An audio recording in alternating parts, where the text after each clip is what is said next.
I'm the program manager for the Chopper for Change program. And so what I do is I kind of supervise the ladies when they come here from Northeast Reintegration Center, as well as be the liaison between here and there. So today I'm kind of busy. We start a new class next week. And so now I'm trying to get with them so we could get on schedule how many were picked and selected to come and what the schedules would be like, because we have some coming in the morning and some coming in the afternoon, as well as we have some mock interviews going on this Friday with the ladies through Airmark. So we're trying to coordinate with the prison so they can get some clothes from the resource room and put on so they can feel comfortable in doing so with their interviewing. So it's a busy week. I served 14 years in prison for drug trafficking. My last 4 years of my sentence, I was spent at Northeast.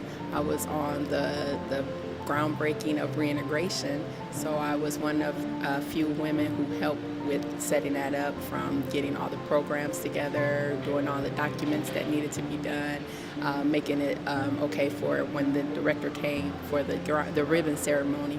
We had everything together, so I was part of that. I was also part of the Hope Channel. I was a facilitator, I was a peer advisor, so I did a lot of stuff inside of the institution. I was one of two people who helped get the 360-page document done on the year in review for this region. So I did a lot of work in there, and because of all the work that I done in here, when they started this program, they requested somebody who used to be incarcerated. They asked for recommendations from the prison, and they gave them my name. So 6 months after I was released from prison, I was offered this job. The transition was a little difficult, being that all of my family was in Illinois, so I decided to stay here because there's better help for those that are coming out of prison. Reentry is really great here, and so the bus, I spend more time on the bus, and I tell the ladies that sometimes you got to be humble regardless of what the job is. I had a job paying low wages, but I did it with a smile, and when it came time for them to do a reference for me there, they gave me a stellar recommendation, but I hated the job, and I let them know sometimes you got to do stuff that you don't want to do. I spent more time on the bus than I did on those jobs, but I did it until something better came along. All of the work that I did in there, it helped me with computer skills. I took a culinary arts program in there, which also helped me prepare for this job. The peer advisor helped me with situations as far as conflict resolutions, things like that. Everything that I learned in there helped me with everything I'm doing now. So one part of Lutheran Metropolitan Ministry is that we feed the area homeless shelters around the city.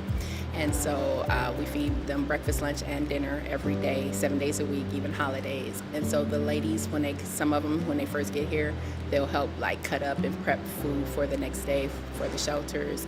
They help do inventory. They help with cooking and cleaning and just preparing the stuff for the next day for the shelters, as well as taking classes when they first start. Most of them go through the therapeutic skills, which is alcohol and drugs. They got parenting classes and trauma, because a lot of women dealt with a lot of trauma, so they go through that first when they first start for the first 3 months. And then after they graduate from there, they either go to the resource room, where it's just clothing for the women going home.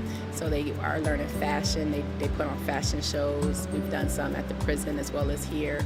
And then the other group will go to culinary, they will learn all the culinary skills for 3 months. And when they're finally finished with the culinary, they're able to prepare a meal for their family, so they'll have a family night. So it's wonderful to see them reconnecting with their family.